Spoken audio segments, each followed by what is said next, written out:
لله نحمده ونستعينه ونستغفره ونؤمن به ونتوكل عليه ونعوذ بالله من شرور أنفسنا ومن سيئات أعمالنا من يهده الله فلا مضل له ومن يضلله فلا هادي له وأشهد أن لا إله إلا الله وحده لا شريك له وأشهد أن سيدنا وسندنا ونبينا ومولانا محمدا عبده ورسوله صلى الله تعالى عليه وعلى آله وأصحابه وبارك وسلم تسليما كثيرا أما بعد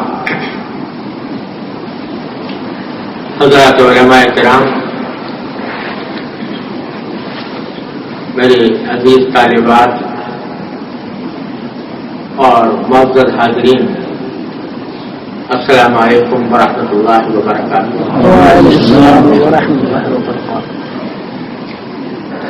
یہ میرے لیے بڑی مسرت اور سعادت کا موقع ہے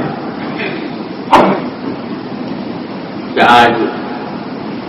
اس مدرسے میں صحیح بخاری کے آخری حدیث پڑھنے اور اس کی کچھ تشریح کرنے کا اللہ تبارک و تعالی نے یہ موقع عطا فرمایا۔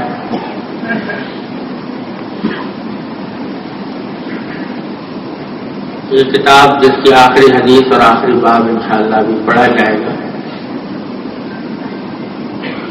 صحیح بخاری کہلاتی ہے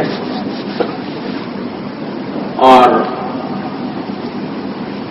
اللہ تبارک و تعالیٰ کی کتاب کے بعد اس کو اصح الکتب قرار دیا گیا اور امام بخاری رحمۃ اللہ علیہ نے اس کو اس طرح مدون کیا ہے کہ ہر حدیث لکھنے سے پہلے اس کی خوب چھان بین کی، اس کو مختلف کسوٹیوں پر پرکھا کہ آیا یہ حدیث واقعتاً مستند ہے یا نہیں، اور جب ساری اپنی کوششوں کے بعد کسی صحیح کے بارے میں یہ اطمینان کر لیا کہ یہ مستند حدیث ہے اور اس کی سند صحیح ہے،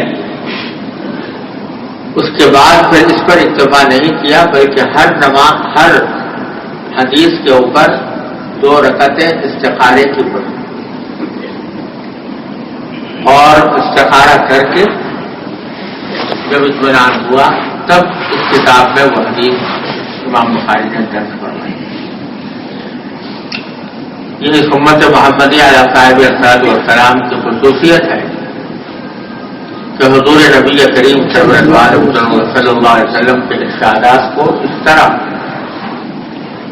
پوری چھان بین کے بعد کتابوں میں درج کیا اور ان حدیثوں کو حاصل کرنے کے لیے بڑی محنتیں اٹھائیں، لمبے لمبے سفر کیے، اور جب وہ حدیثیں حاصل ہو گئیں تو پھر ان کو ہمارے لیے مدون شکل میں کتاب کی شکل میں انہوں نے جمع کر دیا۔ آج ہمارے سامنے یہ حدیث پکی پکائی روٹی کی شکل میں موجود ہیں، لیکن ان میں سے ایک ایک حدیث کو حاصل کرنے کے لیے امام بخاری رحمۃ اللہ علیہ نے فاقے جھیلے ہیں، سفر کیے ہیں، بغیر کھائے پیے زندگی گزاری ہے، اور ایک ایک حدیث کو حاصل کرنے کے لیے لمبے لمبے سفر کیے۔ اس لیے ہمیں اس کے ایک ایک لفظ کی بڑی قدر کرنی چاہیے۔ اب میں آخری حدیث آخری باب اس کا پڑھتا ہوں اور اس کی تھوڑی سی تشریح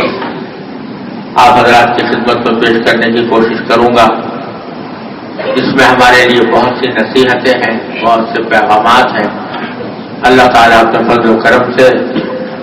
ہمیں انہیں سمجھنے کی بھی توفیق عطا فرمائے اور اس پر عمل کی بھی توفیق عطا فرمائے. یہ آخری باب ہے صحیح بخاری کا، اور اس کا عنوان امام بخاری رحمۃ اللہ علیہ نے یہ قرار دیا کہ باب قول اللہ تعالی ونضع الموازین القسط لیوم القیامہ، یعنی یہ باب اللہ تبارک و تعالیٰ کے اس ارشاد کی تشریح میں ہے جس میں اللہ تبارک و تعالیٰ نے فرمایا کہ وَنَضَعُ الْمَوَازِينَ الْقِسْطَ لِيَوْمِ الْقِيَامَةِ. امام بخاری کا دستور ہے کہ حتی الامکان جب کوئی باب کا عنوان لگاتے ہیں تو اس کو قرآن کریم کی کسی آیت سے منسوخ کرتے ہیں، اور بتلانا یہ منظور ہے کہ حضور اقدس نبی کریم سرور عالم صلی اللہ علیہ وسلم کی جتنی احادیث ہیں، چاہے وہ قولی ہوں یا فعلی ہوں، وہ در حقیقت قرآن کریم کی تفسیر ہے. جیسا کہ حضرت عائشہ صدیقہ رضی اللہ تعالیٰ عنہا سے کسی نے پوچھا کہ رسول اللہ صلی اللہ علیہ وسلم کے اخلاق کیسے تھے، تو آپ نے جواب میں فرمایا کہ کانا خلقہ القرآن. اگر حضور کے اخلاق معلوم کرنا چاہتے ہو تو قرآن پڑھ لو، آپ کے اخلاق مجسم قرآن کریم ہے. اس لیے امام بخاری رحمۃ اللہ علیہ اپنے باب کو قرآن کریم کی کسی آیت سے شروع فرماتے ہیں اکثر و بیشتر، اور اسی سلسلے میں آخری باب یہ قائم کیا کہ وَنَضَعُ الْمَوَازِينَ الْقِسْطَ لِيَوْمِ الْقِيَامَةِ. اللہ تبارک و تعالیٰ اس آیت کریمہ میں فرماتے ہیں کہ ہم میزان ترازویں قائم کریں گے، انصاف کرنے کی ترازویں قائم کریں گے، انصاف کرنے کی خاطر قیامت. یعنی اللہ تبارک و تعالیٰ یوم حساب میں جب سارے انسان میدان حشر میں جمع ہوں گے تو جنت اور جہنم کا فیصلہ کرنے کے لیے کہ کون جنت میں جائے گا اور کون جہنم میں جائے گا، اللہ تبارک و تعالیٰ ترازویں قائم کریں. ان ترازوؤں میں انسانوں کے اعمال کو تولا جائے گا، اور اس کا ذکر قرآن کریم میں اس صورت میں بھی ہے جو اکثر و بیشتر مسلمانوں کو یاد ہوتی ہے اور قرآن اور نمازوں میں پڑھی جاتی ہے کہ فمن ثقلت موازینہ فہو فی عیشۃ راضیہ. جس کی ترازو میں اس کے عمل بھاری ہو جائے وہ بہترین پسندیدہ زندگی میں ہوگا. ومن خفت موازینہ فامہ ہاویہ. جس کی ترازو میں جس کے اعمال ہلکے پڑ جائیں گے اس کا ٹھکانہ اللہ بچائے جہنم. تو ترازویں قائم کی جائیں گی لوگوں کے اعمال کو تولنے کے لیے، اور اس کے ذریعے فیصلہ ہوگا کہ کون جہنم میں جائے گا کون جنت میں جائے گا. اگرچہ اللہ تبارک و تعالیٰ کو سارے انسانوں کے حالات پہلے سے معلوم ہے، ہر انسان کے بارے میں اللہ جل جلالہ جانتے ہیں کہ کس نے کیا عمل کیا، اچھا کیا یا برا کیا. یہ ساری باتیں اللہ جل جلالہ کے علم میں پہلے سے ہیں. لیکن انصاف کے بارے میں جیسے کہا گیا ہے کہ انصاف صرف اتنا نہیں ہے کہ انصاف کیا جائے بلکہ انصاف ہوتا ہوا نظر بھی آئے کہ انصاف ہو رہا ہے. اور آنکھوں کے سامنے لوگوں کے دکھا دیا جائے گا کہ دیکھو ہم نے تمہارے اعمال کو وزن کر کے دکھا دیا، اور اس وزن کے ذریعے یہ فیصلہ ہوگا کہ تمہارے اعمال اللہ کے قابل قبول ہیں یا نہیں ہے۔ چنانچہ فرمایا کہ ہم ترازو قائم کریں گے، فلا تظلم نفس شیئا، کسی بھی انسان پر کوئی ظلم نہیں ہوگا، جیسے اس کے اعمال ہوں گے ویسے ہی اس کا انجام بھی ہوگا۔ تو حضرت امام بخاری رحمۃ اللہ علیہ نے یہ باب قائم کیا اور کتاب کو اپنی اس باب کے اوپر ختم کیا، یہ بتانے کے لیے کہ اس سے پہلے صحیح بخاری کے اندر حضور اقدس صلی اللہ علیہ وسلم کی جو احادیث مذکور ہیں وہ ایمانیات سے بھی متعلق ہیں، عقائد سے بھی متعلق ہیں،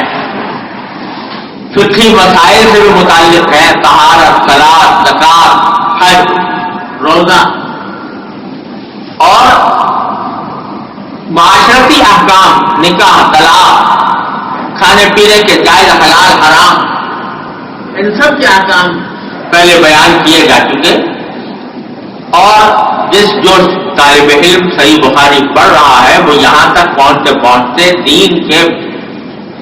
بیشتر احکام سے واقف ہو گیا سرکار دو عالم صلی اللہ علیہ وسلم کے ارشادات کی روشنی میں۔ اب آخر میں امام بخاری رحمۃ اللہ علیہ یہ باب قائم کر کے ہم سب کو یہ توجہ دلا رہے ہیں کہ علم تو تم نے حاصل کر لیا، تمہیں پتہ چل گیا کہ کیا چیز اللہ تعالیٰ کو پسند ہے، کیا چیز ناپسند ہے، کیا حلال ہے، کیا حرام ہے، کیا جائز ہے، کیا ناجائز ہے، پتہ لگ گیا۔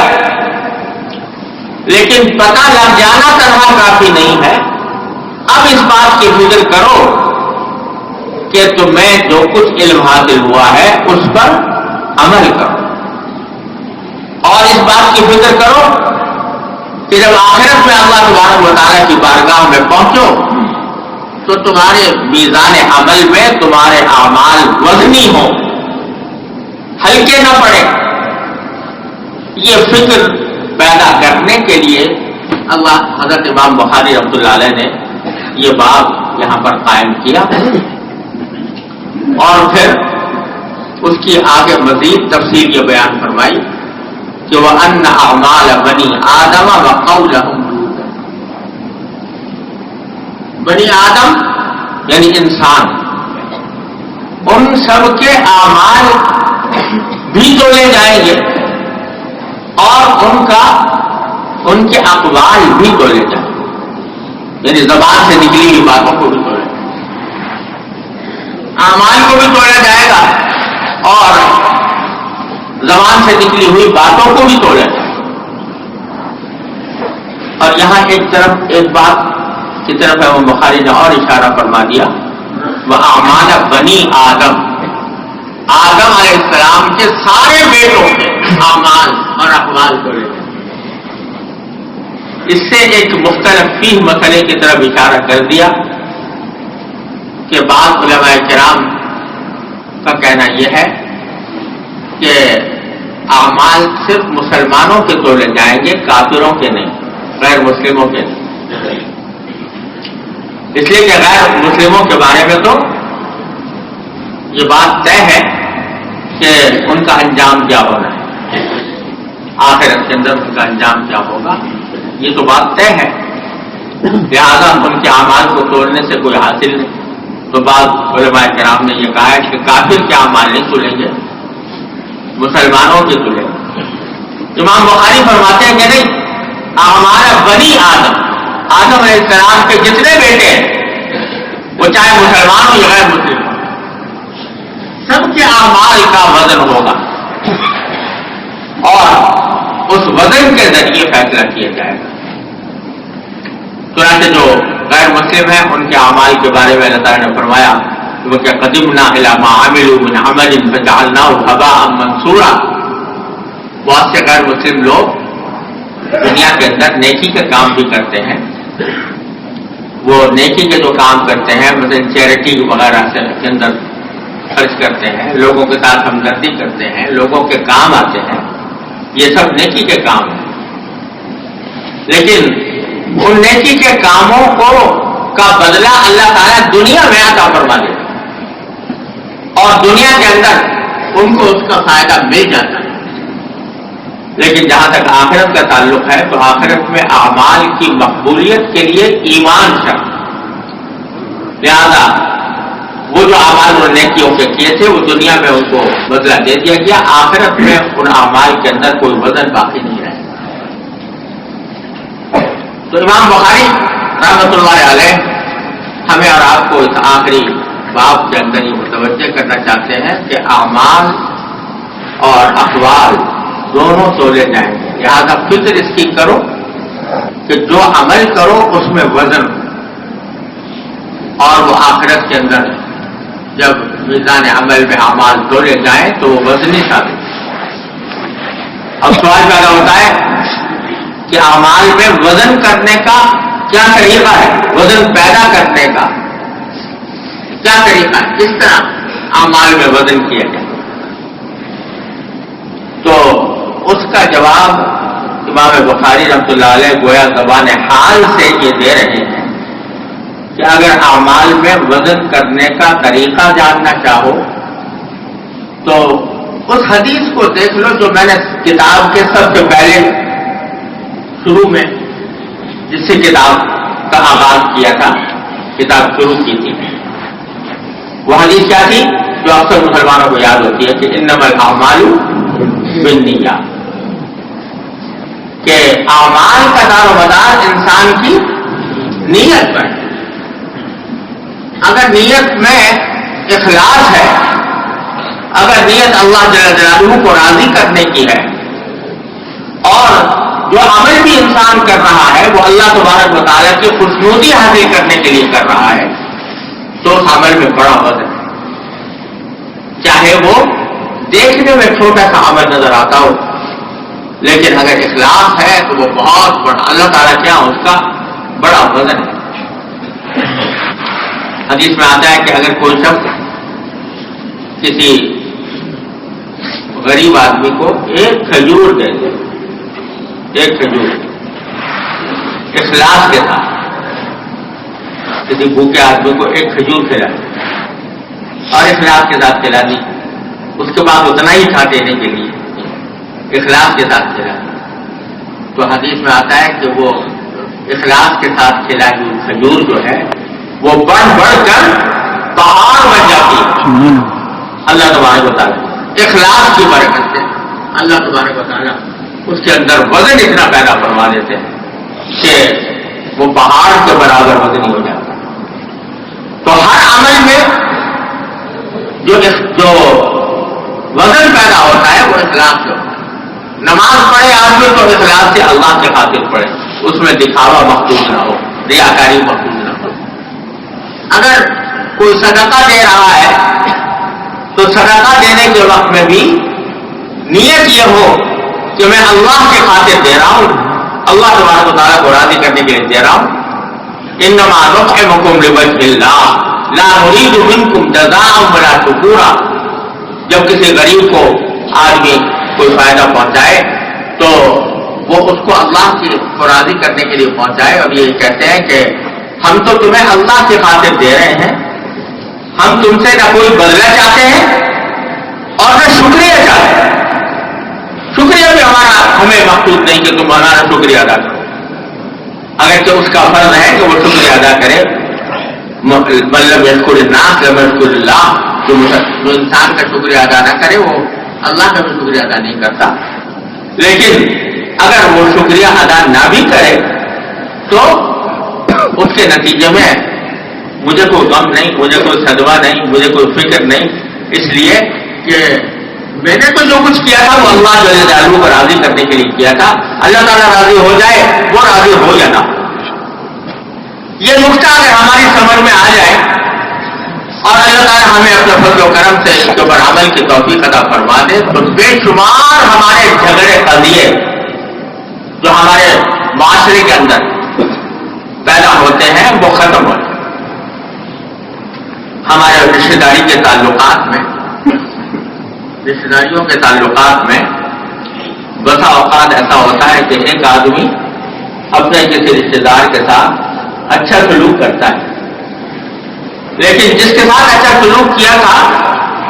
وہ اس کا بدلہ نہیں دیتا کوئی، اور نہ اس کا شکریہ ادا کرتا ہے، اور نہ موقع پڑنے پر اس کے ساتھ حسن سلوک کرتا ہے تو دل میں شکایت پیدا ہو، دیکھو بھائی ہم نے تو فلاں کے ساتھ یہ کیا تھا، ہم نے فلاں کی اس موقع پر مدد کی تھی، مگر اس نے ہمارا کوئی جواب نہیں دیا، نہ شکریہ ادا کیا، نہ احسان مندی کا اظہار کیا، نہ اس کا کوئی بدلہ دیا۔ ہمارا جو معاملہ آیا تو ہمارے معاملے کے اندر آ کر اس نے ہمارے ساتھ اچھا سلوک نہیں کیا، اس کے نتیجے میں دشمنی پیدا ہو گئی، عداوت پیدا ہو گئی۔ تو معلوم ہوا کہ یہ عمل جو کیا گیا تھا وہ اللہ کے لیے نہیں تھا، وہ شکریہ حاصل کرنے کے لیے تھا، وہ بدلہ لینے کے لیے تھا، تو وہ اخلاص نہ ہوا۔ اخلاص وہ ہے کہ اگر دوسرے کی طرف سے بدسلوکی بھی کی جا رہی ہے لیکن میں اللہ کے خاطر اس کے ساتھ حسن سلوک سے کام ہوں۔ حدیث میں نبی کریم صلی اللہ علیہ وسلم نے ارشاد فرمایا کہ لیس الواصل بالمکافئ، صلہ رحمی کرنے والا اپنے رشتے داروں کے ساتھ اچھا برتاؤ کرنے والا وہ نہیں ہے جو بدلہ دے، بلکہ اصل صلہ رحمی کرنے والا وہ ہے کہ دوسرا تو قاطع رحمی کر رہا ہے مگر یہ اس سے کے ساتھ صلہ رحمی کا معاملہ کرتا ہے، اس کے ساتھ اچھا برتاؤ کرتا ہے۔ کیوں؟ اس لیے کہ اس کا مقصد اللہ تبارک و تعالیٰ کو راضی کرنا ہے، بدلہ لینا مقصود نہیں۔ آج دیکھو شادی بیاہ کے مواقع پر تقریبات میں کیا ہوتا ہے کہ تقریبات کے موقع پر لوگ ہدیے دیتے ہیں، تحفے دیتے ہیں۔ تحفہ دینا کسی اپنے مسلمان بھائی کو، اور یہ خاص طور پر اپنے کسی رشتے دار کو، اپنے کسی دوست کو اگر اخلاص کے ساتھ ہو تو بڑی فضیلت کی چیز ہے۔ حدیث میں رسول اللہ صلی اللہ علیہ وسلم فرمایا تحادوا تحاببتم، تم ایک دوسرے کو ہدیہ دو تو اس کے نتیجے میں تمہارے آپس میں محبتیں پیدا ہو۔ ہدیہ دینے سے دل خوش ہوتا ہے، دوسرے مسلمان بھائی کو دل خوش کرنے کے لیے، اللہ کو راضی کرنے کے لیے ہدیہ دے آدمی تو بڑا عظیم ثواب ہے۔ بلکہ حضرت حکیم الامت مولانا اشرف علی صاحب تھانوی قدس اللہ تعالیٰ سرہ نے بیان فرمایا کہ انسان کو جو بھی کچھ کہیں سے کچھ حاصل ہوتا ہے، آمدنی چاہے کما کر حاصل ہو رہی ہو، ملازمت سے حاصل ہو رہی ہو، تجارت سے حاصل ہو رہی ہو،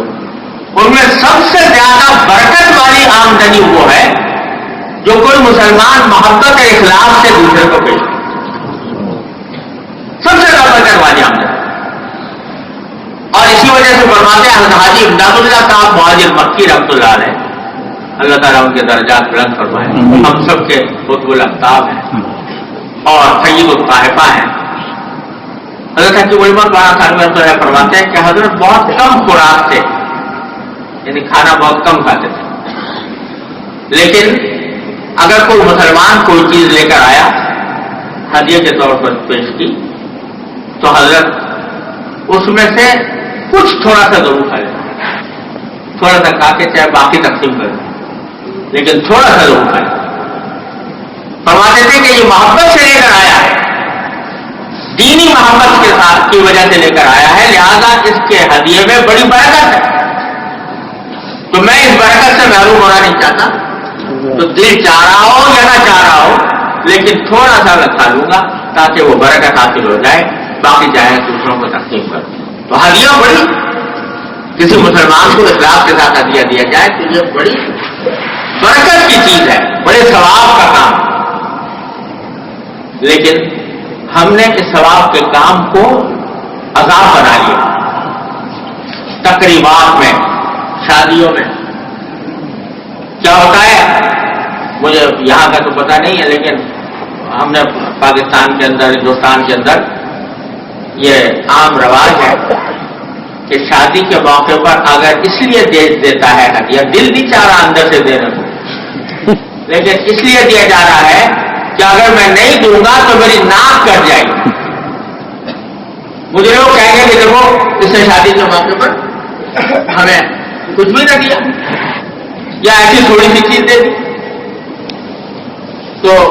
ناک کٹ جائے گی. تو اب جو یہ دیا جا رہا ہے ہدیہ یہ اللہ کے لیے نہیں ہے, محبت ایمانی محبت کے ذریعے نہیں ہے, بلکہ یہ در حقیقت اپنا نام کرنے کے لیے ہے, اپنی بدنامی مٹانے کے لیے ہے. اور اس کا نتیجہ یہ ہے کہ آدمی اس کے بعد پھر بدلے کی بھی خواہش رکھتا ہے کہ اگر میرے ہاں شادی ہوگی, میرے ہاں تقریب ہوگی تو وہ کیا لے کر آئے گا, وہ کیا لے کر آئے گا. اگر وہ کچھ نہ لایا یا اگر اس نے کچھ کم دیا, جتنا ہم نے دیا تھا اس سے کچھ کم دیا, تو شکایتیں اور اس کے وہ لڑائیاں یہ شروع ہو جاتے. تو وہ ہدیہ نہ ہوا, وہ تو ایک جبری تجارت ہو گئی کہ میں دوں اور دوسرا مجھے اس سے بڑھ کر دے. اور یہ حکم یہ ایسا گناہ ہے کہ قرآن کریم نے جب بالکل ابتدا میں, جبکہ ابھی شاید نماز کا حکم, نماز کے احکام بھی نہیں آئے تھے, سورہ مدثر کے اندر یہ حکم دیا تھا ولا تمنن تستکثر, کسی کے ساتھ احسان اس وجہ سے نہ کرو کہ یہ بڑھ کر جواب میں میرے ساتھ اس سے بڑا احسان کرے. قرآن کہتا ہے بالکل ابتدا میں سورہ مدثر کے ذریعے حکم آیا. اور سورہ روم کے اندر اللہ تبارک و تعالیٰ نے اس کو سود قرار دیا. وما آتیتم من ربا لیربو فی اموال الناس فلا یربو عند اللہ. جو تم یہ نیوتا جو دیتے ہو کہ تم نے ہدیہ دیا اور دل یہ چاہ رہا ہے کہ دوسرا مریض اس کے بدلے میں زیادہ دے, تو یہ ربا ہے, یہ سود کے حکم میں. تو اتنا بڑا گناہ ہے لیکن معاشرہ بھرا ہوا ہے. بلکہ ہمارے یہاں بعض علاقوں میں تو یہ صورت ہوتی ہے کہ شادی میں جب کوئی تحفے آتے ہیں یا پیسے دیتا ہے کوئی, تو فہرست بنتی ہے باقاعدہ کہ فلاں نے اتنا دیا, فلاں نے اتنا دیا, فلاں نے اتنا دیا. اور اس فہرست بنانے کا مقصد یہ ہے کہ یہ ہمارے ذمہ قرضہ ہو گیا کہ ہم جب اس کی شادی ہوگی تو کم از کم اتنا دینا ہمارے ذمہ ضروری ہے. اگر نہیں دیں گے تو معاشرے کے اندر ہم بدنام ہوں گے, ناک ہماری کٹ جائے گی. اچھا کیا لکھتے ہیں؟ باکس گفٹ نہیں چاہیے. اچھا اس کا مطلب یہ کہ یہ بھی اب ہدیہ لینے والا بھی شرطیں لگا رہا ہے کہ ہدیہ مجھے فلاں نہیں چاہیے, فلاں چاہیے. تو یہ جو ہدیہ جو اتنی بڑی عبادت تھی, اتنی برکت کی چیز تھی, اخلاص ختم ہونے کے نتیجے میں وہ گناہ بن گیا. جو گناہ ہے عظیم گناہ اور معاشرہ بھرا ہوا ہے. وہ اس لیے کہ پیش نظر وہ اللہ کے عنہ کی رضامندی نہیں, پیش نظر یہ ہے کہ میرا نام ہو یا مجھے بدلہ ملے. تو اس ہدیے کو اس چیز نے تباہ کر دیا. اور ایک ہدیہ وہ ہے کہ جو انسان اپنی استطاعت کے مطابق خوش دلی سے, محبت سے کسی مسلمان کو پیش کرتا ہے, اپنے بھائی کو, اپنے رشتے دار کو پیش کرتا ہے, تو وہ ایسی چیز ہے جیسے میں نے عرض کیا کہ ایک کھجور بھی دے دی تو وہ پہاڑ. حضرت عائشہ صدیقہ رضی اللہ تعالیٰ فرماتی ہے کہ ایک مرتبہ میرے پاس ایک عورت آئی,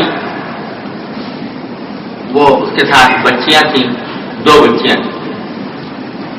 بھوکی تھی, نہ اس کے پاس کھانے کو کچھ تھا نہ بچوں کے پاس کھانے کو کچھ تھا.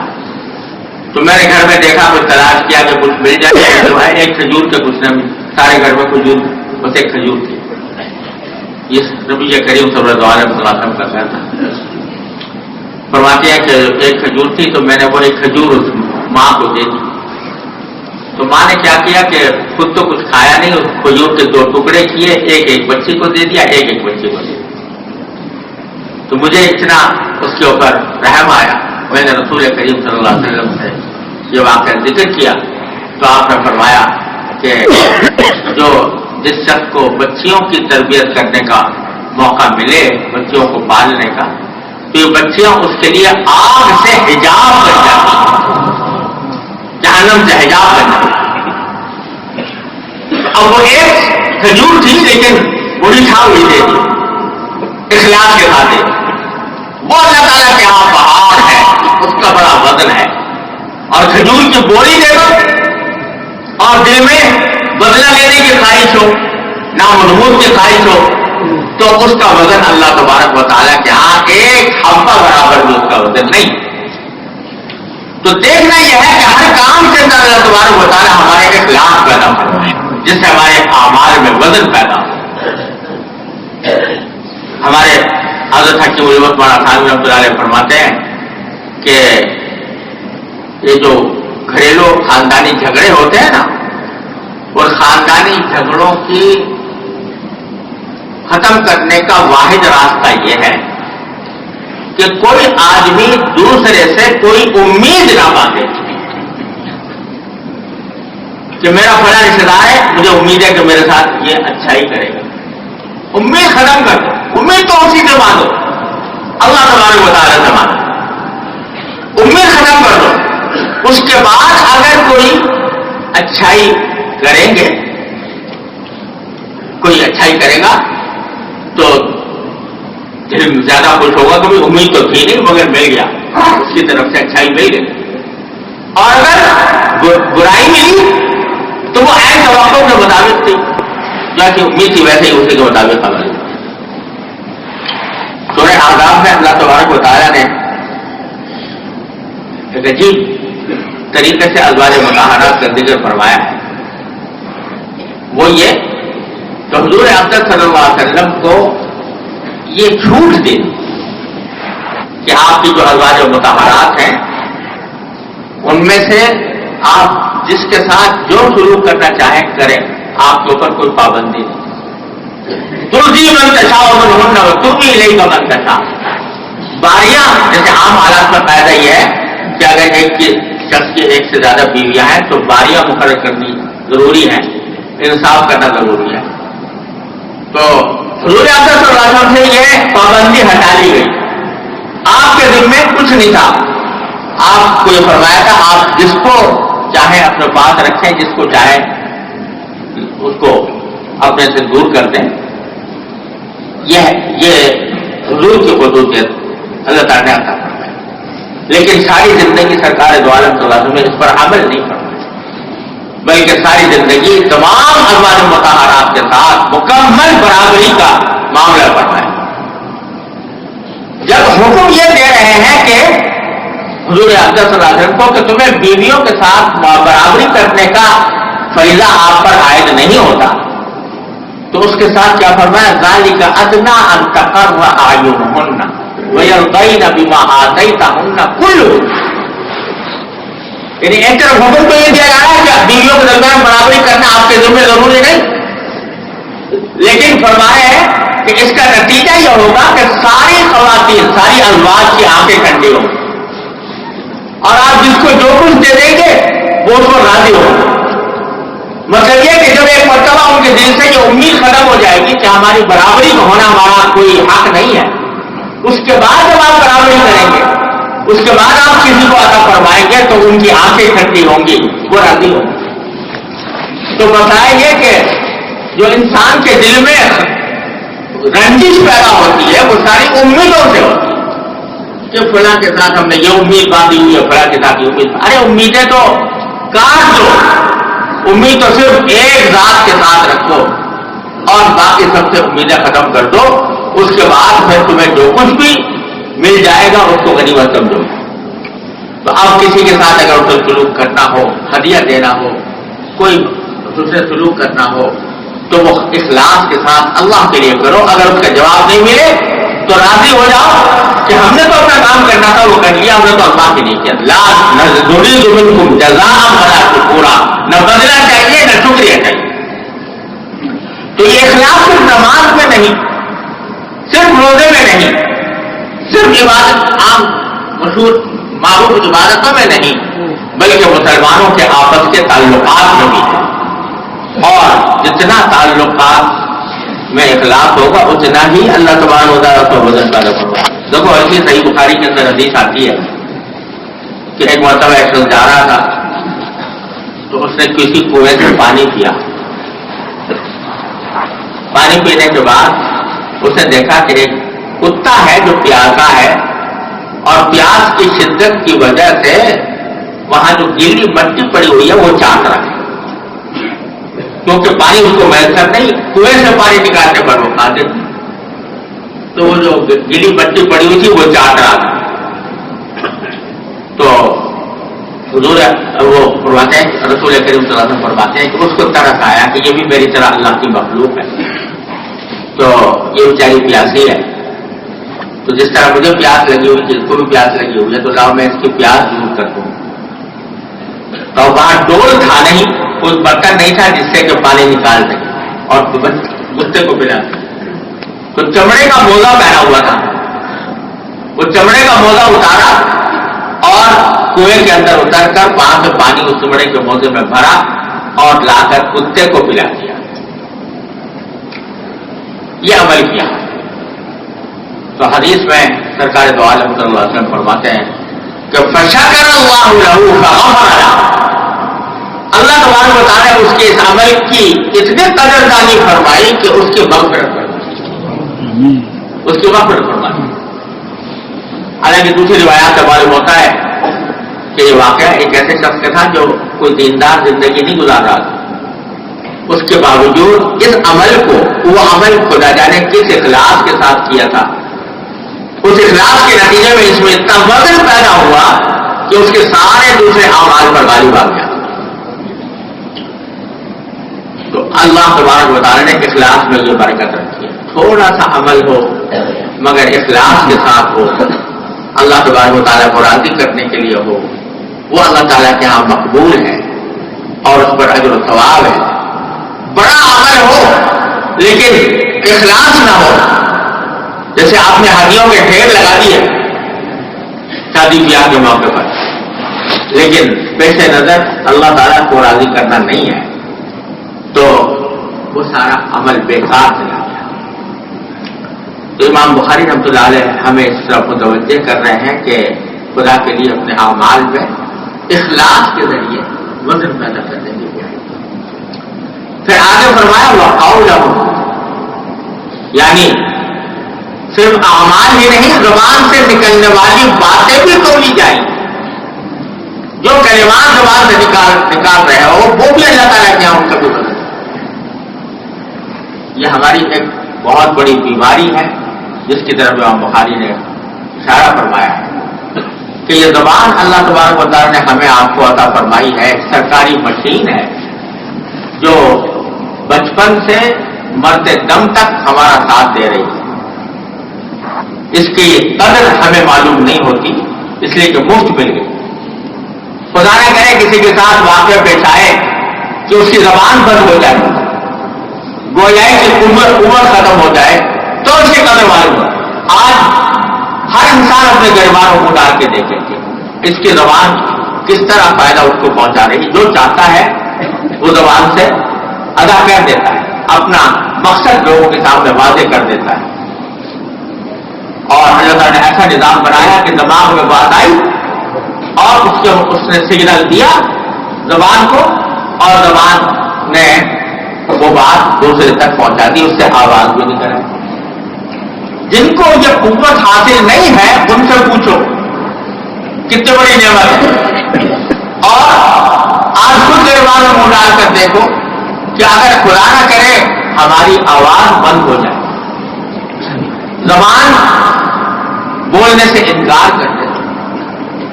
تو کیا عالم ہوگا۔ ساری دنیا اپنی ساری آمدنی اس کو خرچ کر کے ڈاکٹروں پر، علاجوں پر خرچ کر کے کوشش کریں گے کس طرح زبان بحال ہو۔ اللہ نے دے رکھی، اللہ خود بخود دے رکھی ہے، بے مانگے بغیر کسی کی۔ اس لیے بھی ہے کہ اگر تم چاہو تو اس زبان کے ذریعے اب تک یہ نیکیوں کے ڈھیر لگا لو،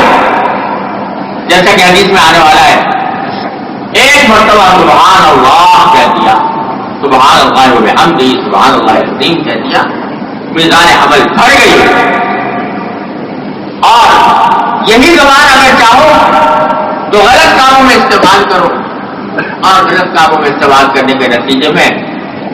گناہوں کے انبار لگا۔ اسی زبان سے آدمی اسلام قبول کرتا ہے، جہنم سے نکل کے جنت میں چلا جاتا ہے۔ اسی زبان سے آدمی جھوٹ بولتا ہے تو جھوٹ بولنے کے نتیجے میں حدیث میں آتا ہے کہ اس کی بدبو پھیل جاتی ہے، اور غیبت کرتا ہے، بہتان لگاتا ہے، الزام لگاتا ہے، بے دخیل باتیں کرتا ہے۔ یہ سب حرام کام بھی اسی زبان سے ادا ہوتا ہے، اور کیونکہ احتیاط نہیں کرتے تو اس واسطے حدیث میں فرمایا نبی کریم صلی اللہ علیہ وسلم نے کہ انسانوں کو جہنم میں اوندھے منہ گرانے والی کوئی چیز اتنی خطرناک نہیں ہے جتنی انسان کی زبان۔ سب سے زیادہ انسان کو جہنم میں لے جانے والی چیز زبان۔ اسی لیے روایات میں آتا ہے کہ صدیق اکبر رضی اللہ عنہ ایک مرتبہ بیٹھے ہوئے اپنی زبان کو مروڑ رہے، کسی نے پوچھا حضرت کیا کر رہے ہیں؟ کہا کہ میں اس کو مروڑ رہا ہوں کیونکہ یہ زبان ایسی چیز ہے جو مجھے ہلاکتوں میں ڈال سکتی ہے۔ تو زبان کی آدمی جو بات زبان سے نکالے، سوچ کر نکالے، تول کر نکالے کہ اس کا کیا انجام ہوگا۔ تو یہ بھی خبر، یہ بھی امام بخاری میں متوجہ فرما رہے ہیں کہ اللہ تبارک و تعالی ہمیں اپنے اقوال کو بھی درست کرنے کی کوشش کی توفیق عطا فرمائے، جھوٹ نہ ہو، غیبت نہ ہو، بہتان نہ ہو، دوسرے کی دل آزاری نہ ہو، کسی کی بھی دل آزاری نہ ہو۔ زبان سے اگر کسی کو وہ پہنچتا ہے، تکلیف پہنچتی ہے تو تکلیف پہنچانا مسلمان کے لیے بھی حرام، اور کسی غیر مسلم کو تکلیف پہنچانا بھی حرام۔ فتاوی عالمگیری میں مسئلہ لکھا ہے، فتاوی عالمگیری کا نام سنا ہوگا آپ نے، بڑی فتاوی سے مشہور کتاب ہے۔ اس میں مسئلہ لکھا ہے کہ اگر کسی غیر مسلم کو کافر کہنے سے اس کا دل دکھتا ہو تو کافر کہنا بھی اس کو جائز، کافر کہہ کر خطاب کرنا چاہیے۔ غیر مسلم کہہ دو، کوئی مسلمان نہیں ہے، جس مذہب سے وہ تعلق ہے اس مذہب کا نام لے لو، لیکن اے کافر کہہ کر اس کو خطاب کرے جبکہ اس کو اس کافر کے لفظ سے تکلیف ہوتی ہو، تو یہ کافر کے لفظ سے خطاب کرنا بھی جائز نہیں۔ یہ فتاوی عالمگیری میں مسئلہ لکھا تو اس لیے کہ آپ انسانوں کا دل دکھانے کے لیے پیدا نہیں ہوئے، آپ لوگوں کا دل رکھنے کے لیے پیدا ہوئے۔ یہ امت مسلمہ علیہ السلام، جس کو اللہ تبارک و تعالیٰ نے پوری انسانیت کے لیے نکالا ہے۔ کنتم خیر امت اخرجت للناس۔ اور سنو،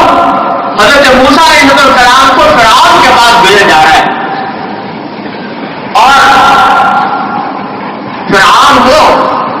جس کے بارے میں قرآن کریم میں فرمایا کہ نہوتا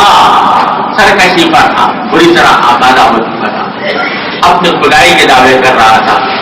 تو ظلم و ستم کی انتہا اس نے کی ہوئی تھی۔ لیکن حضرت موسیٰ علیہ السلام اور حضرت ہارون علیہ السلام کو جو بھیجا فرعون کے پاس تو کیا فرمایا؟ قولا لہ قولا لینا، اس کے ساتھ نرمی سے بات کرنا، لعلہ یتذکر او یخشی، شاید وہ نصیحت قبول کر لے، شاید اس کے دل میں خدا کا خوف آ جائے۔ حالانکہ اللہ تعالیٰ کے علم ازلی میں تو بات یہ تھی کہ کبھی نصیحت قبول نہیں کرے گا اور کبھی اس میں دل میں خدا کا خوف پیدا نہیں ہوگا، مرے گا، کافر ہو کر مرے گا۔ اس کے باوجود ایک داعی حق کے لیے یہ پیغام دیا کہ تقدیر میں چاہے کچھ بھی ہو لیکن تم اپنے دل میں یہ امید رکھو کہ میں شاید اس کو صحیح راستے پر لے آؤں۔ اس لیے دل آزاری کا تعلق اختیار نہ کرو، ستانے کا پہلو اختیار نہ کرو، بلکہ اس کے ساتھ نرمی سے بات کرو۔ اولا لین، میرے والد حضرت مولانا مفتی محمد شفیع صاحب رحمۃ اللہ علیہ فرمایا کرتے تھے کہ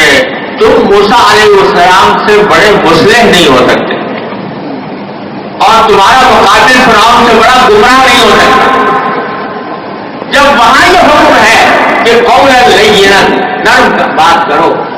تو پھر اوروں کے ساتھ تمہارا معاملہ کیا ہونا چاہیے؟ حضرات انبیاء کرام علیہ السلام کافروں کی طرف سے، غیر مسلموں کی طرف سے کیا کیا تکلیفیں ان کو پہنچائی گئی ہیں، پہنچائی جاتی رہی۔ قتل ان کو کیا گیا، آنوں سے ان کو چیرا گیا، گالیاں ان کو دی گئی، بدنام ان کو کیا گیا، بچے ان کے پیچھے لگائے گئے، سنگباری ان کے اوپر کی گئی، لیکن انبیاء علیہ السلام کبھی گالی کا جواب گالی سے نہیں دیتے۔ انبیاء کرام علیہ السلام کا شیوا یہ ہے کہ ان سے کہا جا رہا ہے کہ انا لنراک فی صفاحۃ وانا لنظنک من الکاذبین، کہ ہم تو سمجھتے ہیں تم پہلے درجے کے بیوقوف ہو، پہلے درجے کے جھوٹے ہو۔ انا لنظنک حروف تحقیق کے ساتھ ہم تمہیں یقینی طور پر جھوٹا سمجھتے ہیں، یقینی طور پر بیوقوف سمجھتے ہیں۔ آج ہم جیسے آدمی اگر ہم سے کھڑے ہو کے کوئی مجمع میں کہیں تو تم بیوقوف ہو، ہم کہتے تو بیوقوف ہو، تیرا باپ بیوقوف ہو، تیرا دادا بیوقوف، اور ہم سے کہے کہ کوئی جھوٹا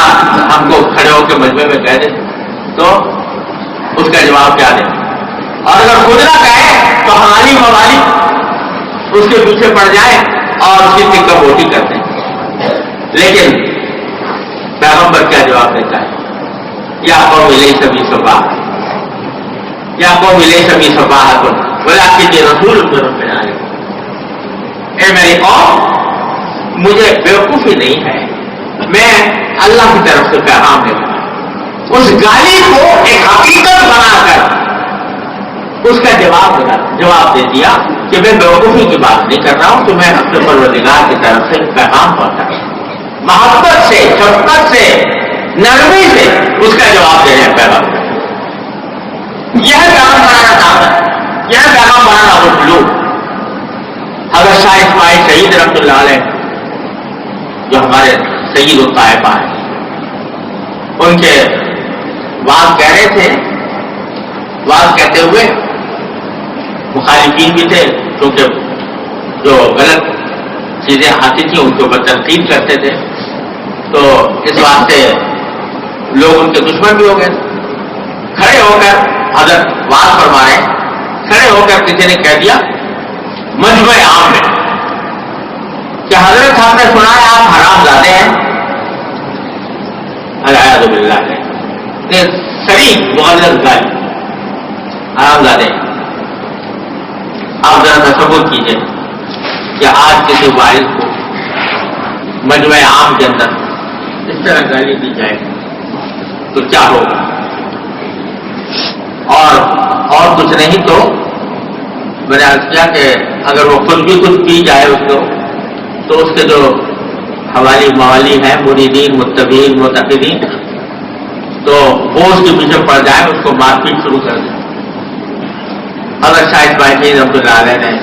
جواب میں فرمایا کہ بھائی آپ کو غلط اطلاع ملی، میری والدہ کے نکاح کے گواہ تو اب بھی دلی میں موجود ہیں۔ اس کی گالی کو ایک سنجیدہ حقیقت بنا کر اس کا یہ جواب دیا۔ گالی کا جواب گالی سے نہیں، یہ پیغمبرانہ۔ ارے ہم تو کیا، اور یہ بات کے لوگ تو کس شمار کے دار میں ہیں؟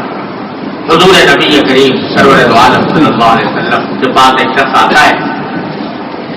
حضور اقدس صلی اللہ علیہ وسلم پر اس کا کچھ دین تھا، یعنی کچھ قرضہ سمجھ لو، کسی وجہ سے حضور اقدس صلی اللہ علیہ وسلم کو کچھ پیسے اس کو دینے تھے یا کوئی چیز اس کو دینی تھی۔ اس نے آ کر بجائے اس کے سیدھے طریقے سے مطالبہ کرتا کہ حضرت میں میرا قرضہ کر دیجیے، وہ وہاں سے بڑبڑاتا ہوا آیا اور آ کر اس نے حدیث میں پاتا کھاؤ، یعنی سخت کلامی کی حضور اقدس صلی اللہ علیہ وسلم اس ذات کے ساتھ جو رحمت للعالمین، جس نے کبھی کسی کے ساتھ سخت کلامی نہیں کی، اس کے ساتھ آ کر سخت کلامی کر کے کہہ رہا ہے کہ میرا پیسے دو، میرا دین دو، سختی سے کہا۔ تو حدیث میں آتا باہما بھی اصحاب، صحابہ کرام کو خیال ہوا کہ یہ بدتمیزی کر رہا ہے حضور کے ساتھ، تو اس کو آپ صحابہ کرام نے ارادہ ہوا کہ اس کو ذرا سزا دیں اس بات کے اوپر کہ تم کس ذات سے بد کلامی کر رہے ہیں۔ سرکار دو عالم صلی اللہ علیہ وسلم فرمایا چاہو فإن لصاحب الحق مقام، ارے رہنے دو اس کو، اس کا حق واقعی میرے ذمہ واجب ہے، اور جو صاحب حق ہے اس کو کچھ نہ کچھ کہنے کا حق ہوتا ہے۔ تو پیغمبرانہ اسلوب یہ ہے کہ اپنی بات سے کسی کا دل نہیں دکھانا، اپنے بات سے کوئی دل آزاد اسلوب اختیار نہیں کرنا کسی بھی حالت میں۔ یہ ہے زبان، اس لیے کہ زبان سے نکلنے والے الفاظ تو لے جائیں۔ جس نے گالی دی اس نے اپنا ہی نقصان کیا، جس نے غیبت کی اس نے اپنا ہی نقصان کیا، اور اس کے نتیجے میں تمہارا تو کوئی فائدہ یہ ہوا کہ تمہارے درجات بلند ہوں گے، تمہیں ثواب ملے گا۔ حضرت امام غنی رحمۃ اللہ علیہ کی طرف منسوب ہے کہ جب ان کو پتا چلتا تھا کہ کوئی شخص ان کی برائی کر رہا ہے، برائی کی ہے، تو حضرت امام غنی رحمۃ اللہ علیہ اس کو کچھ تحفہ بھیجتے تھے، اور یہ فرماتے ہیں کہ بھائی تم نے اللہ تعالیٰ تمہیں جزائے خیر دے، تم نے میرے درجات بلند کیے، تو اس کے تم نے میرے ساتھ احسان کیا، کیونکہ غیبت کرنے کے نتیجے میں میرے درجات بلند ہوئے، تو تم نے میرے ساتھ احسان کیا، لہٰذا یہ میں تمہیں تحفہ بھیجتا ہوں۔ تو غرض یہ کہ اللہ تبارک و تعالیٰ ہمیں اس کی توفیق عطا فرمائے کہ زبان کو قابو میں رکھیں، اور کسی کے ساتھ بھی معاملہ کیا جا رہا ہو، چھوٹا ہو یا بڑا ہو، عزیز ہو رشتہ دار ہو، کوئی دوست ہو یا مخالف ہو، الفاظ جانچ تول کر نرمی کے الفاظ استعمال جائیں تو اللہ کے لیے کرو تو اس کے اندر وزن ہو، وقولہم یوزن۔ یہ بہت بڑا پیغام ہے جو امام بخاری رحمۃ اللہ علیہ آخر باب کے اندر ہمیں دے رہے ہیں، اور پھر اس کے تحت امام بخاری رحمۃ اللہ نے اس باب کے تحت جو حدیث روایت کی ہے وہ فرمایا کہ حدثنا احمد بن اشکال قال حدثنا محمد بن فضیل عن عمارة بن القعقاع عن ابي زرعة عن ابي هريرة رضي الله تعالى عنه قال قال النبي صلى الله عليه وسلم كلمتان حبيبتان الى الرحمن خفيفتان على اللسان ثقيلتان في الميزان سبحان الله وبحمده سبحان الله العظيم۔ عجیب کلمات ہیں، فرمایا کہ دو کلمے ایسے ہیں جو رحمان کو نہ، رحمان سے بڑا اللہ تبارک و تعالیٰ، اور اللہ تعالیٰ کے بے شمار اسماء حسنہ میں سے رحمان کا انتخاب فرمایا۔ رحمان کو محبوب ہے، رحمان کون؟ جو سب پر رحم کرنے والا، اس کو محبوب ہے۔ تو مانا یہ ہے کہ جب اس کو محبوب ہے تو اس کلمے کو پڑھنے والے پر اللہ تعالیٰ کی رحمت بھی ہوگی اور اللہ تعالیٰ کا وہ محبوب بھی ہوگا۔ حبیبتان الی الرحمن خفیفتان علی اللسان، زبان کے اوپر ہلکے پھلکے ہیں، یعنی ان کو ادا کرنے میں پڑھنے میں کوئی دقت، کوئی دشواری، کوئی مشکل پیش نہیں آتی، اور ثقیلتان فی المیزان، اور میزان عمل میں ان کا وزن بہت ہے تو ہلکے پھلکے، لیکن میزان عمل میں ان کا وزن بہت ہے۔ تو یہ بتا دیا کہ ظاہری طور پر کوئی چیز ہلکی ہو تو اس سے لازم نہیں آتا کہ میزان عمل میں بھی ہلکی ہوگی، بلکہ ہو سکتا ہے کہ ظاہری طور پر معمولی وزن ہے لیکن میزان عمل میں اس کا وزن بہت بھاری ہو سکتا ہے. اور وہ دو کلمے کون سے ہیں کہ سبحان اللہ بحمدہ سبحان اللہ.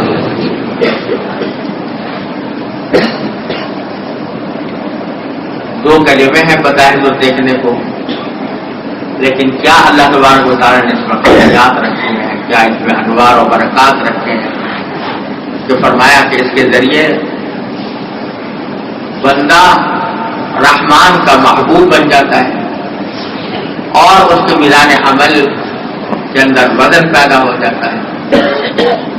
اور ایک حدیث میں آیا کہ جو شخص روزانہ سبحان اللہ بحمدہ کا کلمہ 100 مرتبہ پڑھ لے تو اس کے جتنے گناہ ہیں چاہے وہ ریت کے ذرات کے برابر ہوں تو اللہ تبارک و تعالیٰ ان کو بھی معاف فرما دیتے. یعنی صغیرہ گناہ سارے معاف ہو جاتے ہیں، کبیرہ گناہ توبہ سے معاف ہوتے ہیں. یوں اللہ تعالیٰ اپنی رحمت سے وہ بھی معاف کر دے تو اس کی رحمت کے اوپر کوئی پابندی نہیں. کیا رکھا، کیا انوار و برکات ہیں ان کلمات میں سبحان اللہ بحمدہ سبحان اللہ العظیم.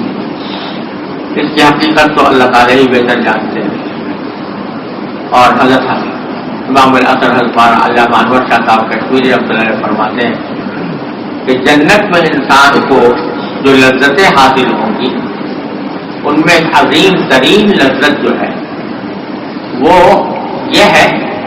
کہ تمام اشیاء کے حقائق ان کے اوپر منکشف ہو جائے. جو دنیا میں منکشف نہیں، دنیا میں وہاں پتہ نہیں تھا ان کا، آخرت میں جا کر پتہ چل جائے گا. مثلا یہ جو فرمایا گیا کہ سبحان اللہ جو ہے یہ کلمہ میزان کو بھر دیتا ہے، میزان عمل. کیا ہے اس میں سبحان اللہ کے کلمے میں کی کیا تاثیر ہے جو اتنی بڑی فضیلت اس کی بیان کی گئی ہے؟ اس کا صحیح حقیقت کا انکشاف انشاءاللہ اللہ تعالیٰ ایمان کے ساتھ لے جائے تو آخرت میں ہوگا. لیکن بزرگوں نے ایک بات فرمائی ہے، وہ یہ کہ معنی کیا ہے سبحان اللہ بحمدہ؟ سبحان اللہ سے معنی ہے کہ میں تسبیح کرتا ہوں اللہ تعالیٰ کی. کیا معنی کہ میں اس بات کا اقرار اور اعلان کرتا ہوں کہ اللہ جل جلالہ کے ذات ہر عیب سے پاک ہے، کوئی عیب نہیں. سبحان اللہ یعنی اللہ تبارک و تعالیٰ کو میں ہر عیب سے، ہر نقص سے، ہر کوتاہی سے پاک ہونے کا اعلان کرتا ہوں. اور بحمدہ کے معنی کیا کہ یہ جس وقت میں یہ اللہ تعالیٰ کی پاکی کا اعلان کر رہا ہوں اسی کے ساتھ اللہ تعالیٰ کی حمد کر رہا ہوں، تعریف کر رہا ہوں. تعریف کی بات کی ہوتی ہے صفات کمال کی، صفات جمال کی. اللہ تبارک و تعالیٰ کے اندر جو صفات جمال و کمال ہے ان کی تعریف. تو سبحان اللہ و بحمدہ جو ہے یہ اللہ تبارک و تعالیٰ کے صفت جمال کا بیان ہے کہ وہ ایسی صفت جمال اس کے اندر ہے کہ وہ ہر عیب سے پاک بھی ہے اور ساری تعریفوں کی سزاوار بھی ہے. دوسرا کلمہ ہے سبحان اللہ العظیم. باقی بیان کرتا ہوں اللہ کی جو عظمت والا، عظمت والا، جلال والا. تو عظمت اور جلال جو ہے یہ جلال کی صفت ہے. تو سبحان اللہ بحمدہ میں جمال اور سبحان اللہ العظیم میں جلال. جس میں جمال ہوتا ہے اس کی خاصیت یہ ہے کہ اس سے محبت ہو، جمال سے محبت ہو. تو سبحان اللہ بحمدہ پڑھنے والے کو اللہ تبارک و تعالیٰ سے محبت پیدا ہو اور جلال سے خوف ہوتا ہے، رعب ہوتا ہے، جلال کا رعب ہوتا ہے. تو سبحان اللہ العظیم کی خاصیت یہ ہے کہ جو زیادہ پڑھے گا اس کے دل میں اللہ تعالیٰ کا جلال، اللہ تعالیٰ کی عظمت، اللہ تعالیٰ کا خوف پیدا ہو. تو سبحان اللہ بحمدہ سے محبت پیدا ہو رہی ہے، اور سبحان اللہ العظیم سے خوف اور روب پیدا ہو رہا ہے۔ اور جب دونوں چیزیں مل جاتی ہیں، محبت بھی اور خوف بھی، تو اسی کو اصطلاح صوفیہ میں خشیت کہا ہے۔ خشیت اس کا نام ہے۔ خشیت ہوتی ہے نا، یہ بڑی عجیب چیز ہے۔ ایک تو ہوتا ہے ڈر، ہوتا ہے نا، سانپ کا، بچھو کا، ڈاکو کا، چور کا، قاتل کا، یہ تو خوف ہے۔ لیکن خشیت جو ہے، یہ وہ سانپ بچھو والا ڈر نہیں، یہ وہ ڈر ہے جو بیٹے کو باپ سے ہوتا ہے، یہ وہ ڈر ہے جو شاگرد کو استاد سے ہوتا ہے، یہ وہ ڈر ہے جو مرید کو شیخ سے ہوتا ہے، یہ وہ ڈر ہے جو ماتحت کو افسر سے ہوتا ہے۔ اس بات کا نہیں کہ مجھے مار کھائے گا، بلکہ اس بات کا کہ اتنی میری شفیق ہستی ہے، باپ ہے، اس سے مجھے شفقت کے ساتھ پالا ہے، تو کوئی ایسی بات نہ ہو کہ جو اس کو ناگوار ہے۔ یہ ہے مجھے اپنے والد ماجد صلی اللہ تعالیٰ سے رہو کی بات یاد ہے کہ زندگی بھر حضرت والد ماجد رحمۃ اللہ علیہ نے میری کبھی پٹائی نہیں کی، صرف ایک مرتبہ کی، ایک تماچا مارا۔ وہ پڑھنے میں فارسی مجھے پڑھا رہے تھے، اس میں ایک لفظ بار بار غلط پڑھ رہا تھا، ٹھیک کرانے کی کوشش کرتے تھے، پھر غلط پڑھتا تھا، پھر ٹھیک کرانے کی کوشش، پھر غلط پڑھتا۔ تو آخرکار جب حاجد آ گئے کہ یہ ٹھیک ہی نہیں پڑھ رہا کسی طرح، تو ایک تماچا لگایا، اس کے بعد سے طبیعت درست ہو گئی، تو پھر وہ لفظ بھی ٹھیک نکلنے لگا۔ تو اس سے ایک واقعے کے سوا ساری زندگی کبھی مارا نہیں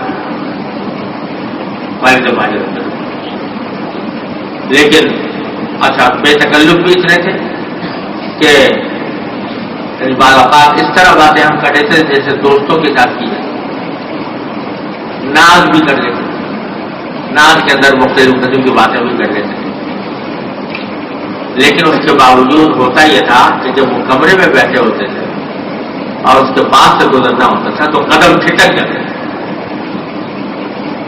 کہ والد صاحب بیٹھے، کہہ کے ٹھٹک جاتے تھے۔ یہ خطرہ نہیں تھا کہ مار بیٹھے گی، لیکن محبت تھی اور ان کی عظمت کا احساس تھا، ان کے مقام کا احساس تھا۔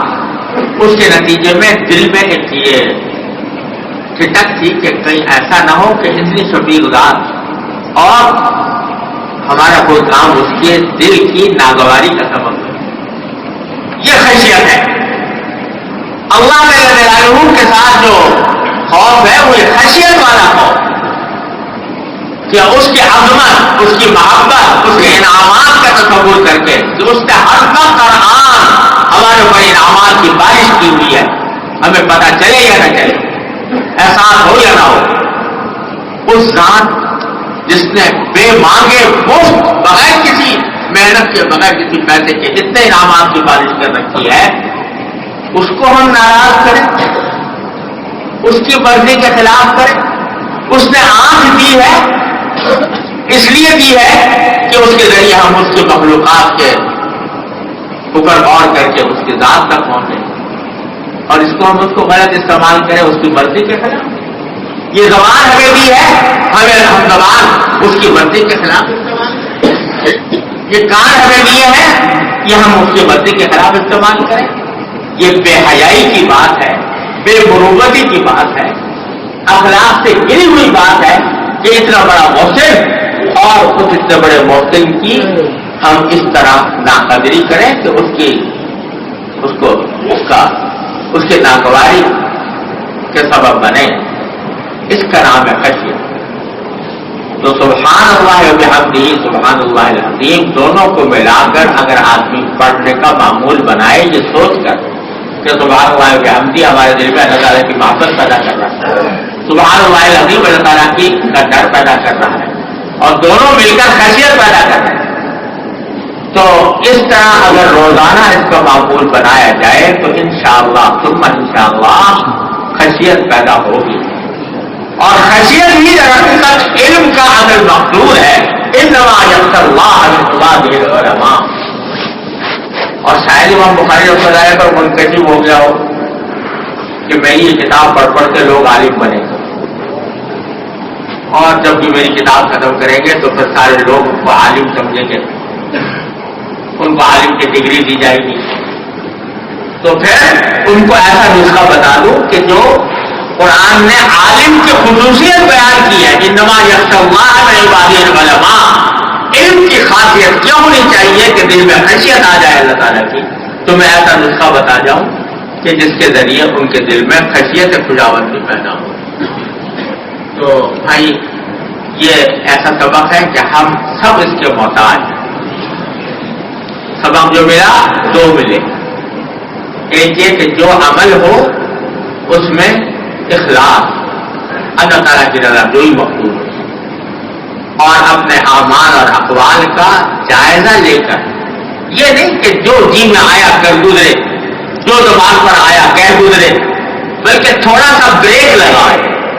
اعمال پر بھی اقوال پر بھی، اور بریک لگا کر یہ دیکھیں کہ یہ